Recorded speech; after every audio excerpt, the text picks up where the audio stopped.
Okay, so now it's time to write and publish our email series, our autoresponder series. These are the emails that are going to go out to each new subscriber once they sign up to your list. So once more, this is a pre-scheduled series of emails that is designed to sort of replicate that relationship building process. You know, if you think about this stuff in terms of interpersonal relationships, being out there in the real world, even being a musician standing at a merch table, there's a process that usually takes place before someone is comfortable taking an action, whatever that is, whether that's, you know, an interpersonal relationship and becoming actual friends or romantic counterparts for that matter, or whether it's buying a CD from you, across a merch table.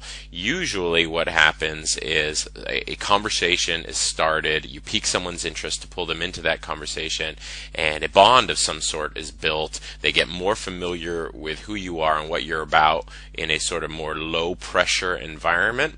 And then once you've sufficiently created desire, you've piqued their interest, you've warmed them up to you and what you're about, you can then ask for the sale, and people are more likely to respond because they're already interested and you made it safe for them to be interested. So that's what we're trying to do with our emails, and you can certainly do this by going out there and touring, performing live, shaking a lot of hands, and standing behind that merch table all night long, show after show after show, and it will work, and you will sell copies. That's why probably most people watching this, the number one biggest resource for album sales is live shows. It is that connection, that personal connection with fans that typically results in sales for most musicians. However, you can't scale that up. You're only one person, and you can only shake so many hands, and you can only be out there so many hours of the day. However, the beautiful thing with email is that we can take that process, distill it into a series of emails, and then basically build that bond, build that relationship with as many people as we can drive to our offer. So instead of being limited to those 20 or 30 people that we could potentially meet and speak with in a given night at a show, we now could literally, accomplish that same process with 2,000 people in one day, as long as we could drive that much traffic. And don't worry, we're going to get into traffic generation later on in this course. So there are a couple of different approaches to writing an email series. I'm going to share with you the email series that I use. It's the email series that I currently use as of this recording. That may change. In fact, it probably will at some point, because we're always changing these things up. But this is my current email series. It's live and on my autoresponder. If you sign up for my list today, you're going to get these same emails. And I'm going to share that process with you. I'm going to go through each email and explain the purpose behind each email, so that you can then take these templates that I'm going to provide you and modify them to match your own music and whatever it is that you're ultimately trying to accomplish. And that's what we have here in front of me. It's a PDF file that you can get below this video in your resources. It's a swipe file. And again, you can just about use these emails verbatim. You need to change a few things, obviously, but I don't recommend that you do. I recommend you change them up as much as possible to match your own tone, your own style, and to speak more directly to your demographic, because that's an important part of the sales process. If some 55-year-old accountant is trying to sell skateboards to 14-year-old kids, he's probably not going to do very well because he doesn't speak their language. And the same is true for you as a musician. You need to speak directly to your demographic, to your fans, and you can do that a lot better than I can with this more generic template. So I do urge you to go and change things up a bit. Before we go through this series here, I want to talk about the different types of email series that you can use. What I use is a 5 email series. This is a very basic, simple series. You can add more emails to that if you want. I have often done email series that were 8, 9, 10 emails long. Right now I'm just using a simple 5 email series. I want to ask for that sale fairly quickly. You don't want to wait too long from the time that person has signed up for your list before you ask for the sale, or you run the risk of them going cold. And they'll slow down in terms of how often they'll open and read your emails. So you want to ask for it relatively quickly, but you don't want to come right out of the gate asking for that sale, or you're just going to turn people off. I liken it again to sort of dating. If you're hanging out with someone of the opposite sex and that relationship doesn't go to that next level fairly quickly, very often someone goes cold. It doesn't feel like it's happening. There's no magic there, and things fall apart. However, if you go too quickly, then it's just gross, and you turn somebody off, and it doesn't work. And the same is true with sales. So keep that in mind. But I tend to use that 5-email limited time offer series, where I basically spend the first couple of emails building up that bond, getting them familiar with who I am and what I do, trying to establish some authority, meaning establish the fact that I'm a serious artist who's accomplished a fair bit, and then I go in and ask for the sale. I create a limited time offer. That can be a discount, it can be a bundle, whatever you're comfortable with doing. I personally think discounts work better, but not everyone wants to offer a discount on their material, and if that's you, then I think bundling your album with another album makes sense. If you don't have another album of your own, then I think that it's reasonable to even consider teaming up with another artist. Maybe you could offer their album for free and they could offer your album for free, and you could sort of double your efforts. But the sky's really the limit there. You could go and record a simple acoustic album that you give away for free. It could be a couple of extra songs, old demos, anything you want. Just bundle something of real value that your potential fans would be interested in with that album offer, but only offer it for a limited amount of time. That's what I do, and that's what I've found works best. If you don't want to go with the limited time offer strategy, then another approach that works, and we're not going to spend time on our time going over it because it's not what I personally do, and this is me teaching you what I do, but a very valid strategy is to just sit down, make a list of the various points of resistance somebody who has signed up for your list might have. If someone signs up for your list and you're sending them emails, what might they be thinking? What thoughts might they be conjuring up to talk themselves out of actually buying your album? That might be, I'm not going to like his music, or her music for that matter. It's too expensive. This person is a fraud. This person's going to just steal my money. This person hasn't done very much. They're not a serious artist. What else could you conjure up? I like it, but I'll buy it later. All these different points of resistance. Make a list of them, prioritize them, and then literally craft one email for each point of resistance, and do it very conversationally, but send out this email series, and it can be 1 or 100 emails long, however many you like, attempting to overcome each one of those points of resistance, and then at the end of that hopefully entertaining email or newsletter, you've got a link and a call to action where they can ultimately buy your album. So that's one strategy to consider. If you have more questions about that, then you can use the comment functions below this lesson to ask more about it, and if there is a real need for it, maybe I can make a video. But what we're going to focus on in this lesson is, once more, the strategy that I use, which is a limited time offer strategy. So let's go into that. Let's jump in here. What I'm going to do first in this video is just read through this swipe file that I'm giving you. I'm going to literally read the emails that I send out to people and explain the purpose behind everything. And like I say, if you want, you can just about copy and paste and change things to match your own tone, but the more you can change things up, and I don't even just mean with the language, I think the more you can really kind of take what I've done, take the purpose behind each email, which I'm about to explain, scrap it, and then write from your own heart, I think the better you're going to do. That said, I've had quite a few people literally take my emails, add their names, and not much else, and do quite well with it. So that is an option. So email 1, this is the here's your stuff email. Someone signs up, they go to your squeeze page, enter their name and email address. Instantaneously, this is going to be set to go out immediately after subscribing. They're going to get an email with the subject line that says first name hyphen I've got your download info here. And this, by the way, is just it's a short code that Aweber offers you. I'll show you how to add that. If you are using Aweber, you can literally just copy and paste it. But hey, first name John Ojaka here. Thanks so much for taking the time to check out my tunes. You can download the tracks here, and then I give them a link to a zipped file of my track. Included in the download folder, you will find my latest single, Baby Bye Bye, from my recent album, Elephant Graveyard, as well as I Hate You, My Friend, from my first album, From There to Here. So I'm giving them multiple songs. Simply unzip, then drag and drop the files into your iTunes or any other appropriate folder. You might also keep an eye out for future emails. I've got some more free stuff, cool stuff, and maybe even a little weird stuff coming your way. And remember, I dig hearing from you guys, so by all means, shoot me an email if you ever have any questions, comments, feedback, or just to say, hey, talk soon, John.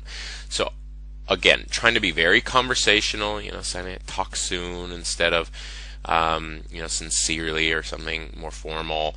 Hey, and I like to use these first name fields, so it's very personable.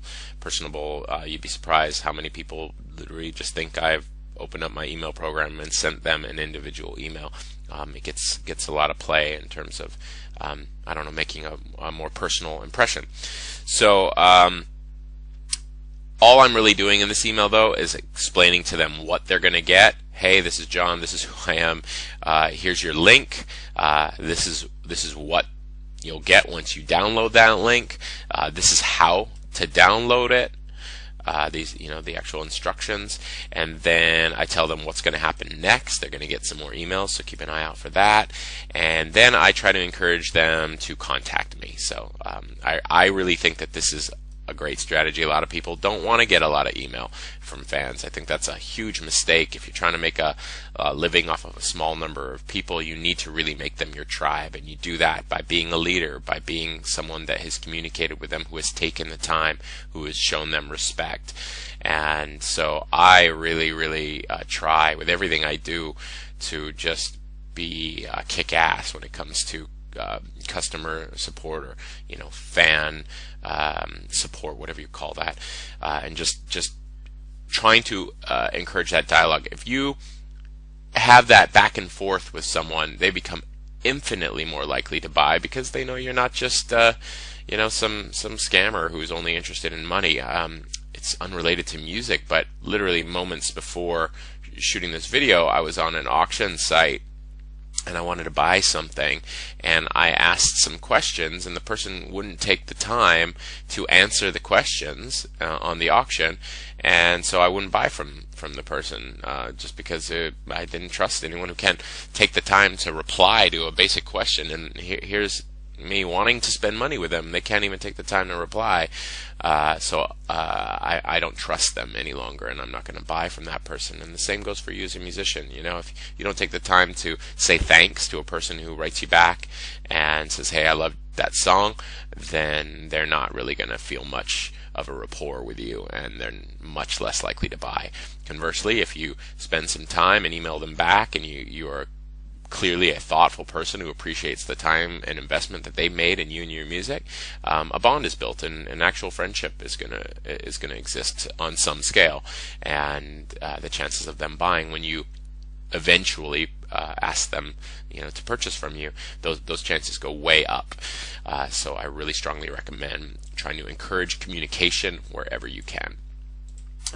So let's see here. And incidentally, while I don't have any hard data on this, I've tended to notice that my sales, whenever I'm doing any kind of a promotion, seem to be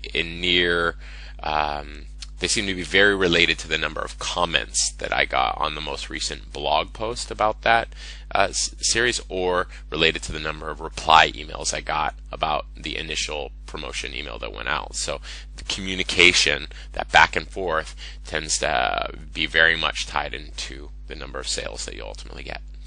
So email 2, blog post of a lifetime. This is where it doesn't have to be a blog post, it could be a video, but what I believe that you should try to do in your very next sort of line of communication, whatever you want to call it, is treat this as though you have one 5-minute shot at winning someone's heart. Why are you a musician?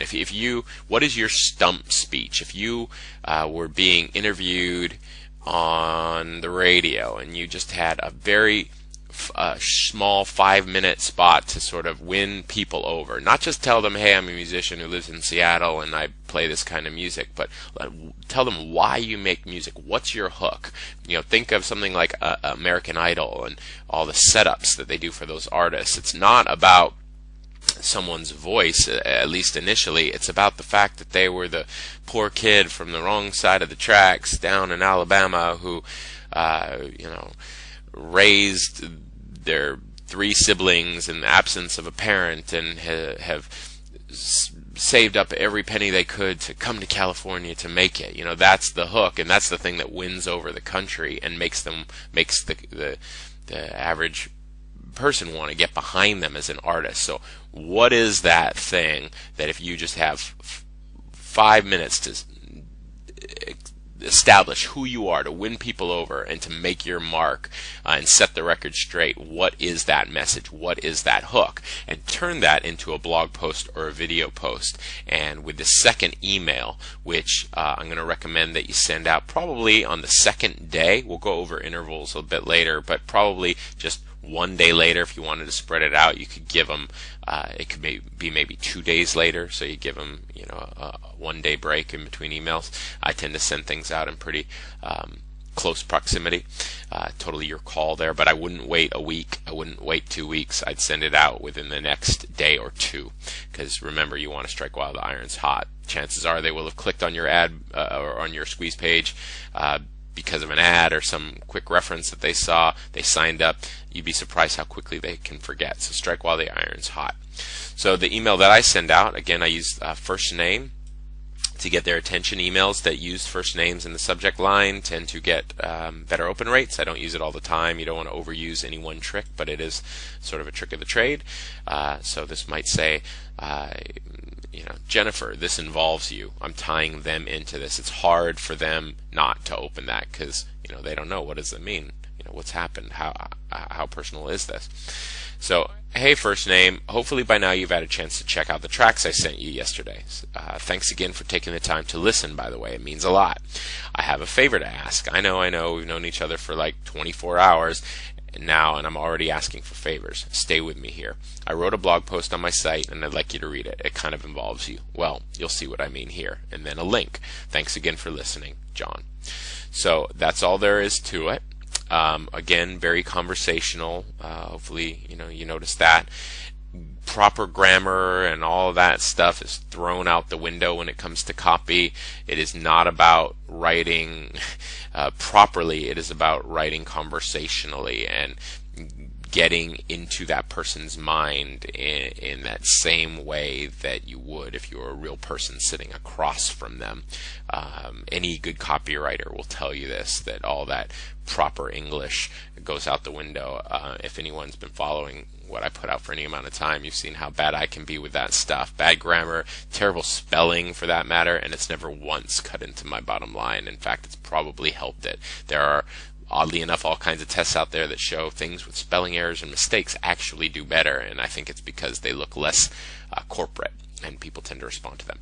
Nevertheless, this is just a simple email thanking them and reminding them about the music that they've already received. And then in this email, I'm trying to tie them into it personally so that they click, because remember, the goal of there are a couple of goals with each email you send out. The first goal is to write a subject line that gets them to open it. Remember, we've included their name in this one and tied them into it personally.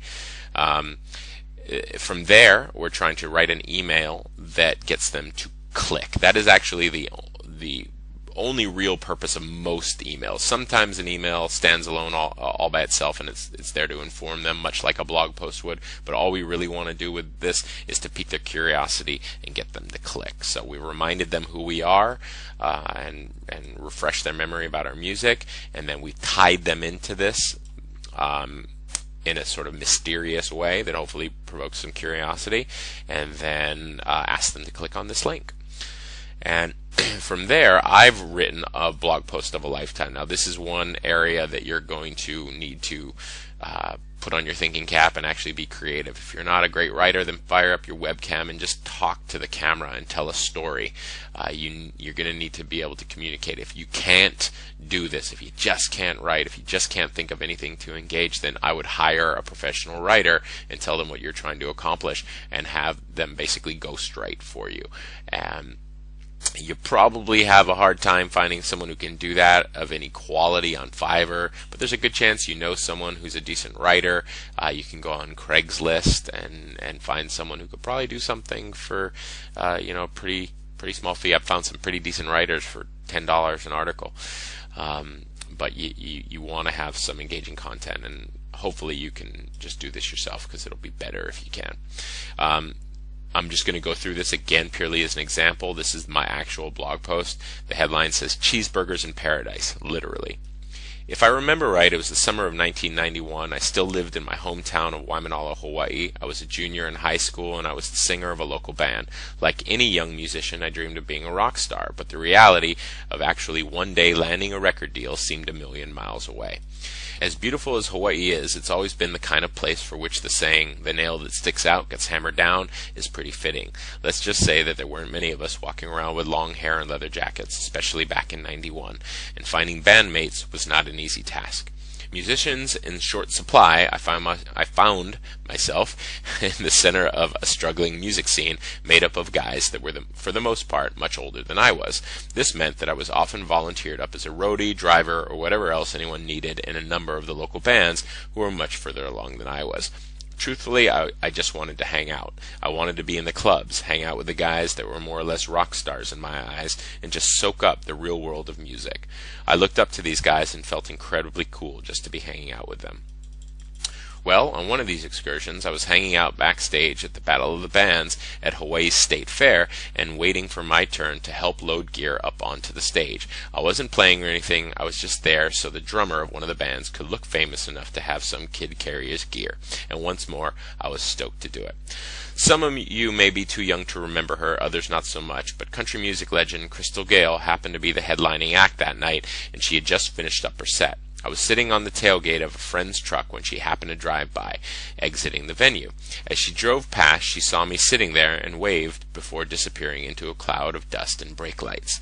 Now, truth be told, I can't really claim that I was the world's biggest Crystal Gayle fan or anything, but isolated as I was as a teenager in Hawaii, that was the first real rock star, or country music star as it were, I had ever seen, and she had just waved at me.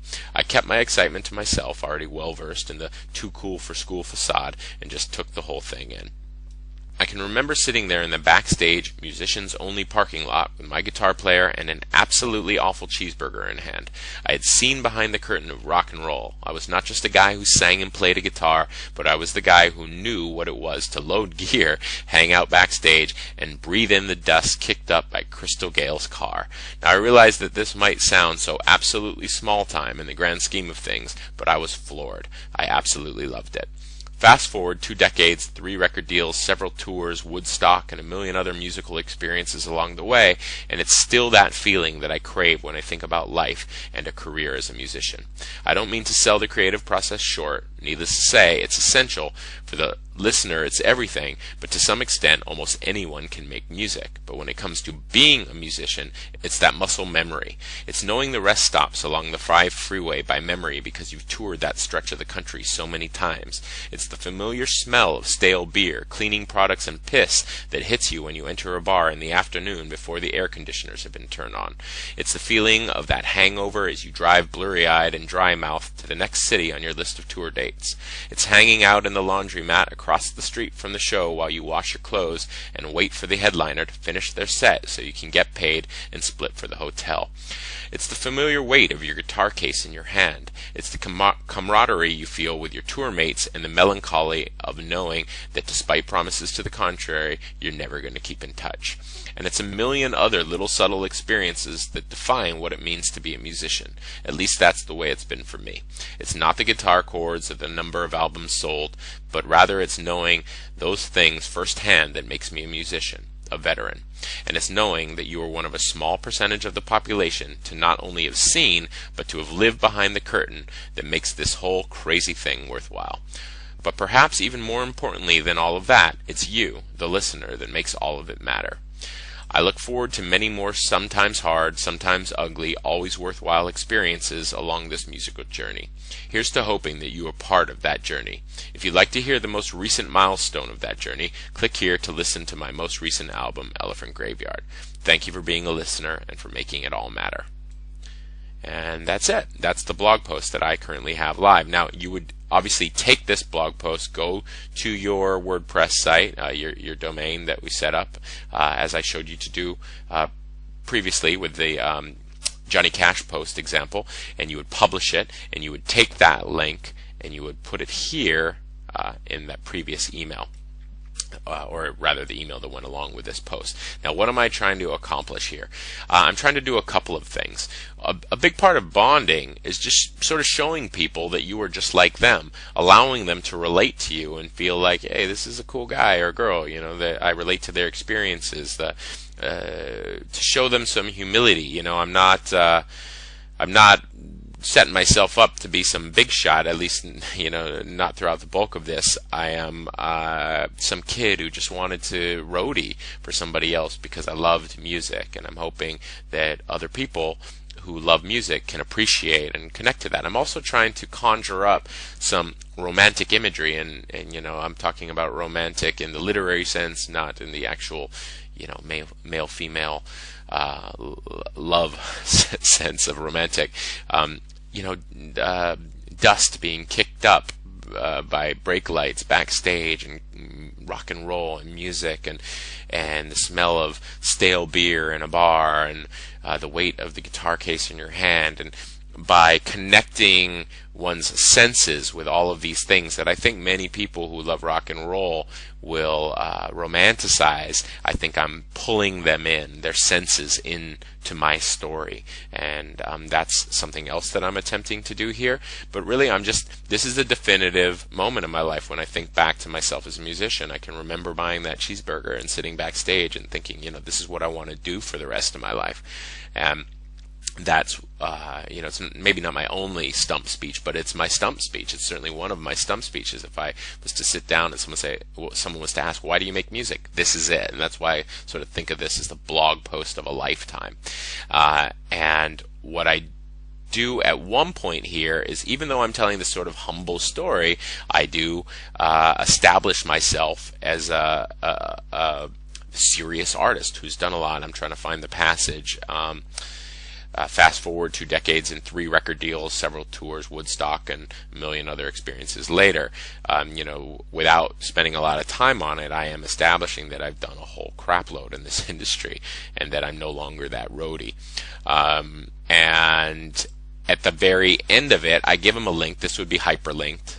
It's on a PDF, not a blog, so you can't see that. But we would hyperlink this line here, or click here to listen to my most recent album, Elephant Graveyard, and we would send them to that offer page that we created, where they could buy our album at full price. And it's technically a sales pitch, and it is a call to action, but it's very low key. No one's going to be feeling that I'm hassling them to buy anything, but it is an opportunity for them to buy the album right out of the gate, or at least on day 2 of this series. So these blog posts will require the greatest amount of creativity, but just imagine that. Imagine you sat down across from someone who says, so why do you make music? And tell them what that story is, and connect them to you as a person and to your journey, and you will have done your job. And then give them a very subtle opportunity to hear more on your sales page. So email 3, more value and social proof. And I might give this 2 days, 2 days later, give it a gap. If you wanted to give it 3 days, that would be okay. I wouldn't go too much more than that. More value and social proof. That's what we're trying to accomplish here. So again, more bonding, more establishing yourself as a successful artist, or at least as the real deal, and trying to establish some social proof. These are the triggers that we're trying to touch on. Social proof and value well, so far really it's just about value through that first track. Second post, it's bonding, showing them that you are just like them ultimately, and establishing yourself a bit if you can, and then more value and social proof. So subject line, I killed Johnny Cash. Again, hopefully a provocative title that will make people open the email, and also starting to tie myself into a musical genre that I think my target demographic might find appealing. I'm a Johnny Cash fan. I play alt country sort of stuff. Fans of my music, I believe, would also tend to be fans of Johnny Cash. So I'm starting that process of likening my stuff to somebody else that they already have affinity for.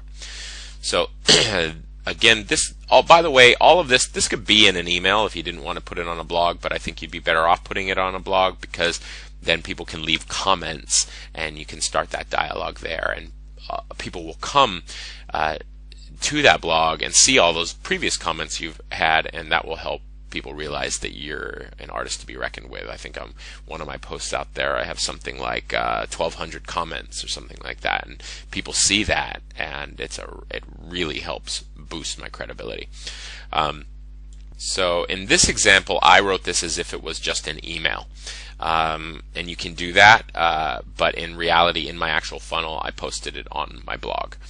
And when this is all over, I'll go through each of these components so that you can wrap your head around the actual live examples. But I killed Johnny Cash, subject line. It was not long after I had come off the road with the band Eve 6. They're good friends of mine, an amazing thing given some of the antics that I pulled on the tour, and they're also a pretty kick-ass band. Anyway, I was sitting around late one night with their guitar tech, Justin, in my old apartment on Beechwood Drive. We were getting drunk on Jameson and talking about how sad it was that Johnny Cash was probably going to die soon. His wife had passed away, and he himself was sick. Now, I'm probably not unique in saying that Johnny Cash is one of my heroes. He's a badass, and there are few like him.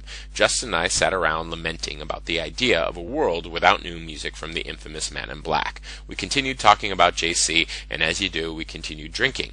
The night drew on, and eventually we decided to call it. We said our goodnights, and Justin headed down the stairs in my building. As soon as the door shut, I fired up the computer. This was back when all I had was dial-up and AOL. Man, crazy how fast times change. Anyhow, the computer clicked and buzzed, and finally that old familiar "You've got mail" chimed. Immediately staring back at me was the breaking news headline exclaiming that Johnny Cash had died. Shocked, I ran to the balcony and yelled out to Justin, "Dude, I think we may have just killed Johnny Cash." It was one of those weird moments like when you're talking about someone you haven't spoken to in years, and then the phone rings and it's that very same person on the other end of the line. You can't help but feel that there's some psychic connection at play. So imagine how we felt when only seconds after concluding an hour-long discussion about the inevitable death of Johnny Cash, we hear breaking news that he had passed away. To this day we joke, in that way that is not entirely a joke, that we were somehow psychically responsible. Who knows what really happened, but at the very least it was friggin' weird. So it was a bit of a serendipitous honor when a few years later I was asked by my good friend Charles Wormfeld, director of Legally Blonde 2 and Kissing Jessica Stein, to record a version of Ring of Fire for the film The Hammer, which he was working on at the time. My version is a bit of a departure from the original with its loud distorted guitars and overdriven vocals, but it was a blast and honor to get to record the track, especially for something as prominent as a major motion picture. The track is not currently available for sale, but as a thank you for being one of my subscribers, I want to give it to you for free, no strings attached. Download my version of Ring of Fire here. If you like the track, you might also consider checking out Elephant Graveyard. It's my latest album, and it's full of alt-country tunes that I like to think would make the Man in Black proud. Talk soon, John. So, what am I doing here? Again, trying to tell an entertaining story that is worth a read all on its own, but I drop Eve 6. If you're not familiar with them, they sold a couple million copies, and they're good buddies of mine, and I had been touring with them. So, that puts me, hopefully, on par with them in a lot of the readers' minds and establishes quite a lot of authority as a musician. Again, more sort of fun, rock and roll, romantic notions, getting drunk on Jameson, and all that kind of stuff that, not everyone's going to respond to, but I think my target demo will. Again, tying myself into Johnny Cash, an artist that I'm hoping my demographic will already have affinity for, removing some of the doubt that they might not like my music or what I'm about, continuing on with the story, and let's see here. Then I go into the fact that I had recorded the song for this movie with the director who's got all these impressive credits, and it was a movie called The Hammer, where on which my music was placed. Again, more sort of social proof, showing them that I've done some stuff and that I'm a serious artist. The goal here is to take that person who's going, who is this guy, and make them start thinking, oh, okay, he's done some cool stuff. He likes Johnny Cash. I like Johnny Cash. Oh, he's been in some movies. Oh, cool. Oh, he's toured with some big bands and done some credible stuff. This sounds interesting. Maybe I should check it out. That's what we're attempting to accomplish while being genuinely entertaining. So, again, I wrote this as though it was sent out via email, and that would be a fine way to send this out. But in truth, in my actual funnel, it is published on a blog post. So you can use whichever modality that you want.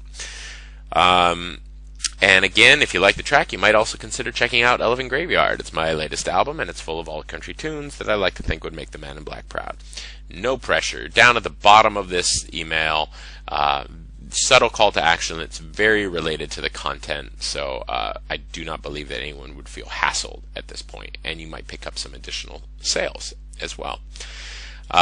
So that's the goal there with email 3. Email 4 is the offer. Now we turn up the pressure. We've hopefully done a good job of establishing social proof, getting people to communicate with us by encouraging them to leave blog comments in response to our posts or email us back. We've given them 2 free tracks or more, depending on how many you send out.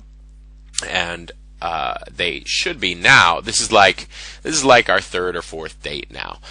They should be hopefully ready to take the relationship to the next level and buy our music.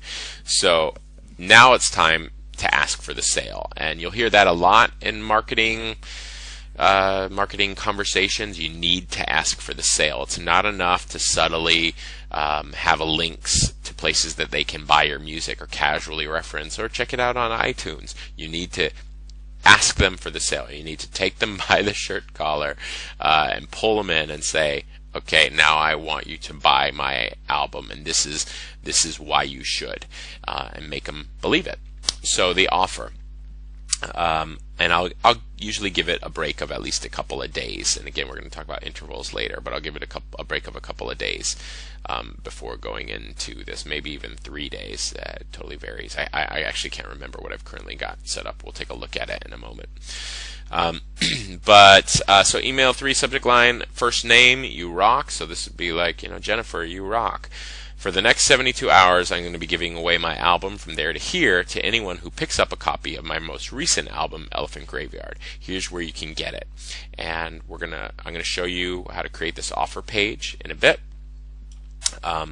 But I'm doing this as my way of letting you know that you seriously rock. As you know, the other day I sent out a track of mine that was featured in The Hammer starring Adam Carolla. Well, I received over 200 comments from you guys as a result, and what can I say? It put me in a good mood. If you didn't get over 200 comments, then don't say 200 comments. You could just say you received dozens of email replies or whatever is true but sounds impressive. As a result, I put the special free album offer together here, and then there's a link to your content. But please remember, this offer is for fans only. It's not open to the general public, and it will only be up for 72 hours, and then the offer will come down for good. So if you want to get 2 of my albums for the price of 1, go here now. And there's a link. But once more, that offer will be coming down within 72 hours. Once the countdown clock hits 0, the offer will be gone for good. Talk soon, John. P.S. If for any reason you've not yet had a chance to check out the free track that got all the great feedback, you can still download it for free here, and then provide them with a link to draw them back into the previous conversation if they happen to have skipped it. So what are we trying to accomplish here? We are stating the offer. This is a time-sensitive offer. If we've done our job of creating any kind of interest and desire, there's a good chance that they are thinking, oh yeah, this sounds cool, maybe I'll pick it up one of these days. Now we need to force them to get off the fence. We need to make them think, well, it did sound interesting, and it sounds like this is going to be as good a time of any, or as good a time as any to pick up the album, so I might as well do it.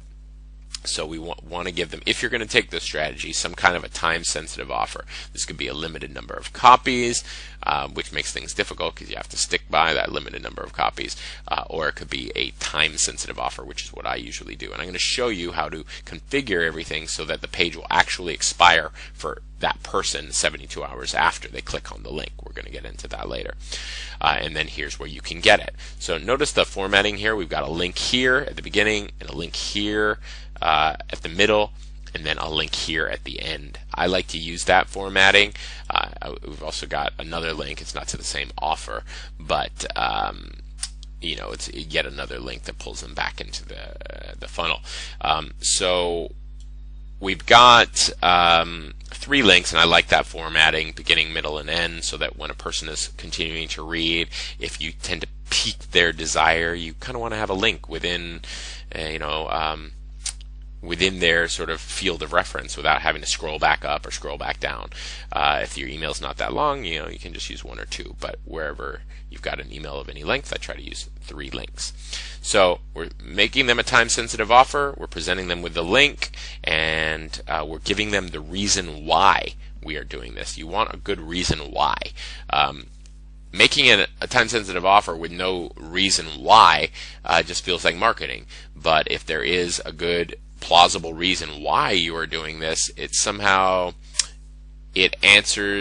addresses a potential point of resistance in that person's mind, because we are all, we're literally genetically predisposed.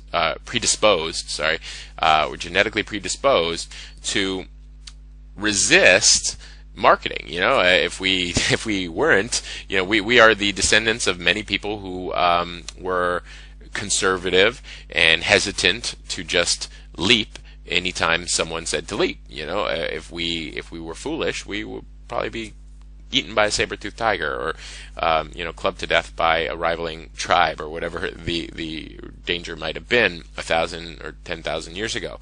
And so we are the descendants of people who have made decent pro-survival decisions, and such, it's our natural tendency to be skeptical and offer resistance anytime someone is trying to get us to take an action. So we need to address all of that resistance, and one of those points of resistance is thinking to themselves, or a person thinking to themselves, well, why are you doing this? You're just trying to sell me on something. But if you have a plausible reason as to why you're doing it, it helps quiet that concern. And that is selling. Selling is basically just the process of overcoming resistance. So we try to do that here. This isn't, by the way, the greatest reason why. It's just all I sort of had, so it's what I've got. But I was thankful for all the kind feedback and comments, and so I wanted to offer a sale. That's my reason why. These 200 comments. And so here's the offer again, but please remember, then I restate the time sensitivity. You might start to think to yourself, this is a bit redundant. He's stating the offer multiple times and then restating the time sensitivity multiple times. That is by design. You need to really spell this stuff out for people, because you can say it over and over and over again, but people, it just won't crystallize in their minds. They might be scanning and not reading the entire email. So I get really redundant when it comes to my sales pitches. You'll notice the previous emails, the blog posts, they're very readable. They're very, I hope, entertaining and conversational. This is different. This is state an offer, give a link. Tell them why I'm stating an offer, give them another link. Then state the offer again and give them a link. So that's kind of what's going on there. Email 5, I send out the next day. I'd call this optional, but I do it, and I would recommend that you do. This is the reminder. Subject line, time sensitive, get a free copy of my album. Why do we want to do all these reminders and be so redundant? Because not everyone's going to be opening your emails. If you're not using an autoresponder currently, you're going to be shocked and probably depressed to see the reality of the open rates. You know, if you had 500 people that you were copying and pasting or blind copying into some Gmail-like program, you were not getting as many emails into people's inboxes as you thought you were. And once you see the stats, you're going to realize that. You'll be lucky if 50% of the people you send the email to actually open it. And so by sending out multiple emails, particularly when you're trying to make the sale, you might get some of those people that didn't open the email previously. And you also help keep it fresh in people's minds, which helps with conversions. So subject line, time sensitive, get a free copy of the album. Hey, first name, just wanted to make sure you got yesterday's email as time is running out. Here's the deal, I'm running a 72-hour sale in which I'm going to be giving away my album From There to Here to anyone who picks up a copy of my most recent album, Elephant Graveyard. Here's where you can get it. Link. I'm doing this as my way of letting you know that you seriously rock. As you know, the other day I sent out a track of mine that was featured in The Hammer starring Adam Carolla. Well, I received over 200 comments from you guys as a result, and what can I say? It put me in a good mood.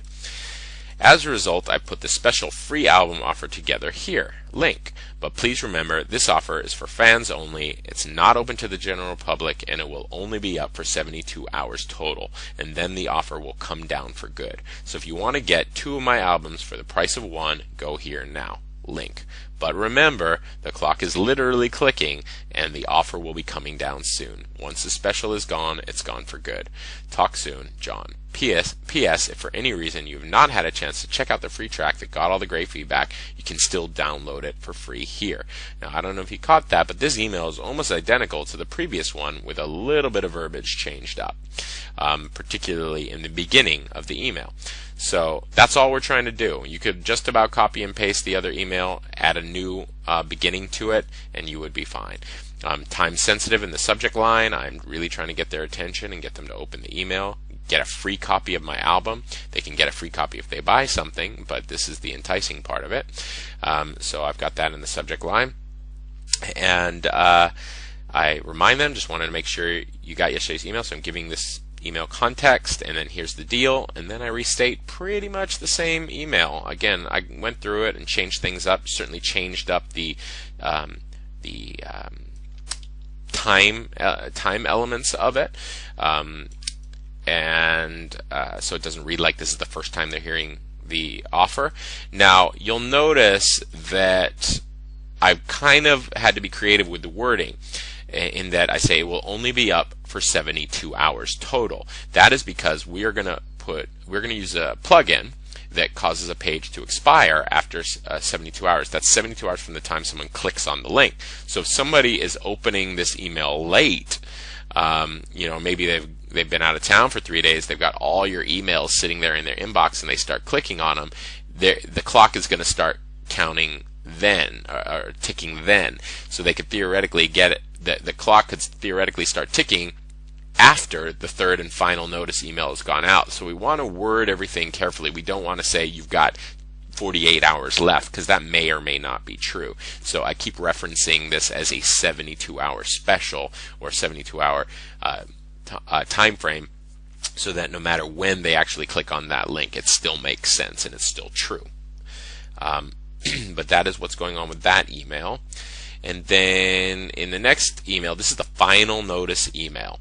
And for the subject line, I usually use final notice, or last call, or last chance to get my album for free. Final notice tends to spook people a little bit. It raises the blood pressure. It feels like a bill, and people are not sure what it is. They get a little bit of anxiety, and they open that email. And remember, that's the name of the game. Open the email. You can be more subtle if you want to, but this works very well. Hey, first name, this is just a courtesy email to let you know that this is the final day of the 72-hour special I'm running right now.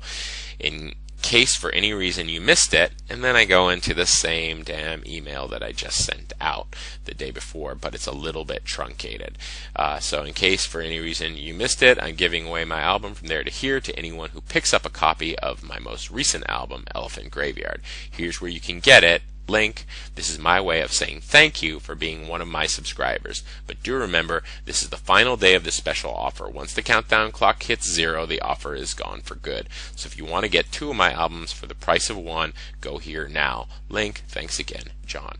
So remember, again, I'm being kind of vague. I keep referencing this as a 72-hour special, and this is the final day of it, but trying to word that in a way that it still makes sense if they click the link and they see that there are 72 hours left, because perhaps it's the first time they've clicked on it. So that is the series that I use.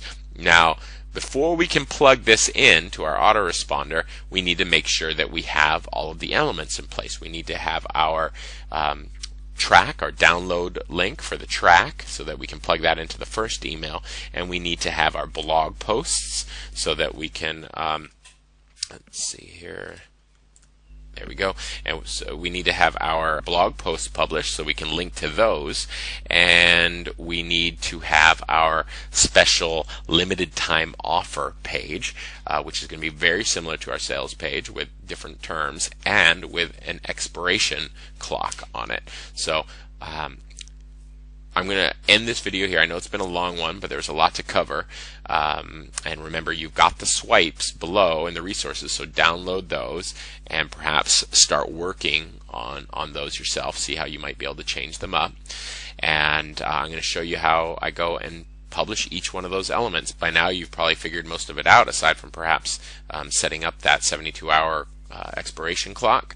But I want to show you everything. So for that technically challenged person who isn't very comfortable with this stuff, you can stay with me and I will hold your hand through every part of the process. So that's it for this lesson. That's it for the theory behind the autoresponder series. Remember, I encourage you to be as creative as possible, vary off the course, just understand the elements, the theory behind what it is that I'm trying to accomplish, and make sure you hit on that yourself. We're trying to create awareness about who we are as an individual and as an artist. We're trying to create interest using triggers like social proof, and we are trying to create desire by using things like time sensitivity or scarcity to make people really realize that they're going to miss out if they don't take action quickly. So that's it for this lesson. Get to it, start writing your own series, and again, in the next video I'll show you how to, or the next series of videos, I'll show you how to create all of those elements so that we can plug them into the series. And then from there we'll go and publish our email series into our autoresponder. Alright, I'll catch you in the next lesson.